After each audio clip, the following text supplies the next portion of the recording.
Hi everybody. How's everybody doing? It's been a busy couple of weeks here, and I've moved out to the country, so that took a lot of sorting out, and it's supposed to be temporary, but now that I've been here a bit, I'm not sure how I can go back to the city. There's a lot of things that I've been noticing, and I wanted to share them with you. So I stayed at the place, the house that I'm renting, for about 4 or 5 days, and then I had to go into town to get some groceries. It's this really small town, and just pulling into the parking lot of the grocery store, wow, I could really feel everybody's projections as they're driving in, pulling in. Mama over here's got a big thought projection happening about what she's going to make for dinner tonight. Will her children like it? Will they eat it? And the stress of that and the exhaustion of that. And somebody else is worrying about, what they need to do to prep their farm for this winter. And so it was just really interesting. You could really feel these projections, these thought projections, and the anxiety and the stress of them coming out of each person and out of their cars as they're pulling into the driveway. And it was really quite jarring, because living in a big city, you're bombarded with it. Like, there's 100 times more density of those kinds of thought projections coming at you all the time. So you don't really pick them up necessarily as distinctly or as individually. And what I want to share is that I'm realizing how some of us who are very sensitive kind of have to numb out to be in a city, to be in that kind of environment. Otherwise, that would be constantly jarring in your fields, and it would not be fun at all. So I'm really, really starting to notice that now as to how much is there. I've always felt it in the city. I can feel like this stream of blah coming my way, because wow, are we stressed as humans? We are so stressed. And I'm not saying that I probably don't do that as well. I'm sure I put out some of my own thought projections when I'm trying to figure something out, or something's not going right, but you don't realize how much of that is out there, how much we're doing it on a constant basis, and how that's affecting us all. So that was something really interesting. So I'm not enjoying going into public places at the moment. I'm kind of happy hanging out with nature. So the other thing I wanted to point out is, within the first few hours of getting to where I was moving to and settling in, my fields opened up completely. And I went from kind of living up here a lot, because like I said, in the city, you're kind of numbed out. And, with the kind of work I do and the activations I'm doing on myself on a regular basis, I do drop in, but for the day-to-day kind of activity, not so much. So I dropped in very quickly.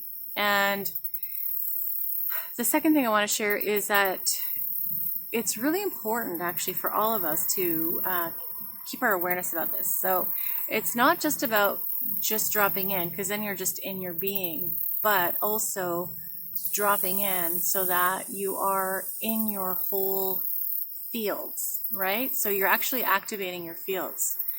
And I've been living from that place, and holy, what a difference. It's incredibly, incredibly more rewarding, and you have such a different experience of being.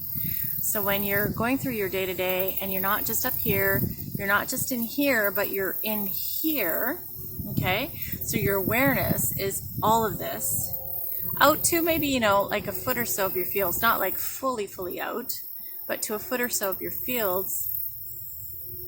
Your level of being from your inner knowing, your inner intuition, becomes constant. It becomes your way of being.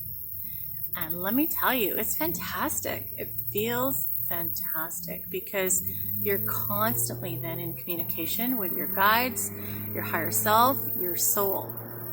And it's a really great practice because we're not used to that for the most part, right? We'll tap in a meditative state, or we'll tap in when we're in stillness, but this is starting to really be it and really embody it. So I'm realizing more and more how being in a city, how much it creates a barrier and how much interference it creates to be able to do that. And the third thing I want to point out is that when I go for walks in some of the beautiful parks I live near in Toronto, and really some amazing greenery, and I try to connect with the nature there, I try to connect with the trees. They themselves are numbed out. They are so distressed from the noise pollution, the light pollution, the people pollution, that they themselves are numbed out. And they will connect with me, but nothing like the way nature connects and the way trees connect when you're in a place where they're really able to be themselves and to really thrive. And where I am right now is a beautiful little conservation area. You know, it is used a fair bit by people, but of course the density of the population out here is nothing compared to a big city. So the trees really don't get as much interference out here. So they're a lot more responsive. They are so welcoming when they can feel somebody feels them and is able to connect with them, because they have so much they want to share. There's so much they want to be in communion with. And if you'd like, I can do a whole video on how to do that with trees. So the nature, the energy from the ground, again, so much more supported being out here. I've always been able to connect with water, and at times really be able to direct water. So practicing that out here has been a lot of fun, because again, the water is a little more happier in some places. Some of the water out here is pretty toxic, so it wants help in being cleaned up and also energetically cleaned up. So I'm going to be doing some of that work as well, and I will record some of it so that if you want to also participate, you can. If you want to use that as a guide on how to help some of the water in your area, you can do that. So those are some of the things I'm really noticing. And I wanted to point that out to you because we're really entering into a time where we need to act, and we need to make some decisions about where we want to be, how we want to be going forward. So, the world's getting a little bit more colorful, and that's okay, because this is something we've all agreed to. We've all agreed to experience this as it's part of our journey in the awakening process. But those of us who have been on this journey a while, it's time to make those changes. And if you're feeling that in your being, it's time to do that. I know some people are really doing that just organically on their own, where they're like, I'm realizing with all of these, changes and the stuff that's going on with this, I can't even say the word these days or you get censored, but it starts with a V and it ends with an S, and they're at home more. They're like, I'm realizing I really don't like my job, or I really don't like this or that or the other, and they're getting a chance to reflect and get some perspective. So lots of changes happening for people that way as well. So if you feel like it's time for that change, then it's time to act on those feelings and make that change. Okay, so I want to point that out. Yeah. So now that we're here in this beautiful setting, I want to just do a very nice, short, little, but powerful light activation sound. Light language activation. I can't even talk. Okay, so let's do that. So if you want to get comfortable, and just close your eyes and go into that state of being where you're activating your fields.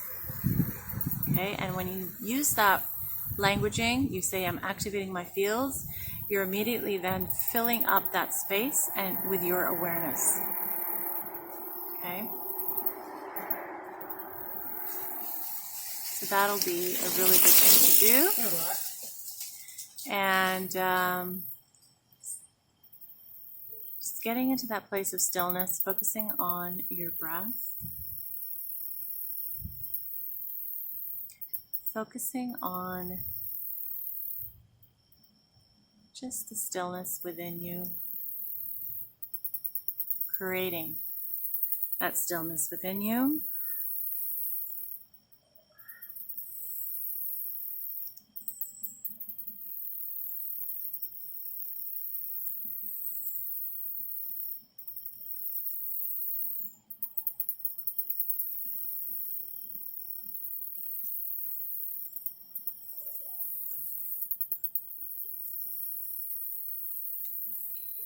And letting your whole being go into a still point of your nervous system.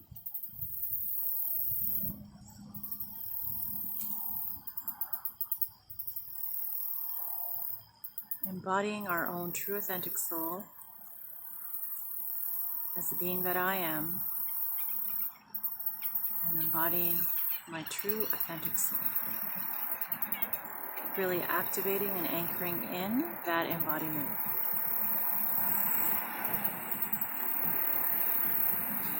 Ehene mote pa'ala.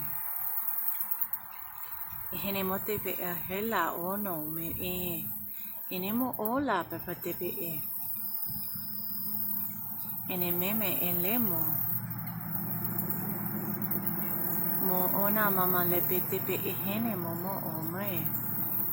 Echiwa ahene te pepele pa'o.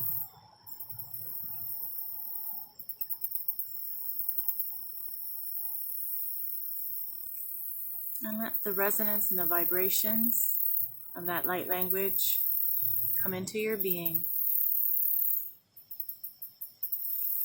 your whole being. Let your cells feel that vibration right down to their tiniest little particle. Allow it in.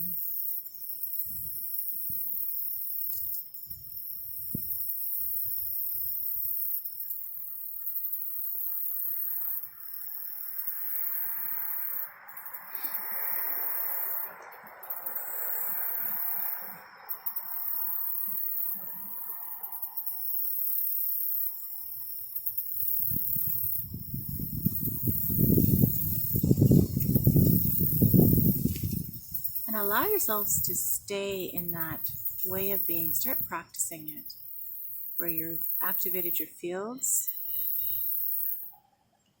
Practice it when you will get a chance to be in stillness first.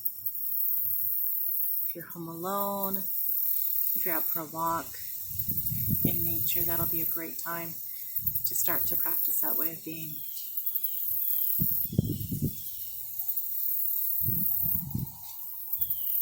And come back to your breath and take a deep breath in and out. And let's do that 2 more times. Deep breath in and out.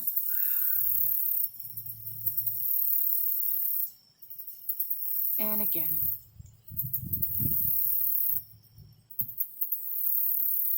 And out. And just open your eyes when you're ready. Okay, that was great. So I want to leave you with that to practice, being in your fields, being in your whole being. And also, for all of us, to start to be aware of our thought projections and what it is we're putting out there, what kind of frenetic energy or calm energy or loving energy that we're putting out there. Because right now, whatever we can do to help the collective calm down, be in more stillness, be in more peace, whatever we can do to put those kinds of frequencies out there into the collective will be really, really helpful. Okay? Thank you so much. Enjoy the rest of your day. Bye-bye.